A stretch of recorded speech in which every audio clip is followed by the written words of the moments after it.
Hey folks, it's Brian here with Greenlight Inspections, and I'm down here in League City in South Shore Harbor inspecting a beautiful home for a client.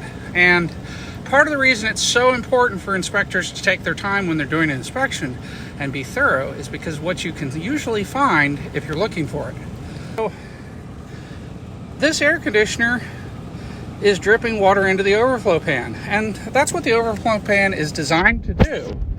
But it really should be going out through this, which isn't configured correctly. Might have something to do with why it's clogged.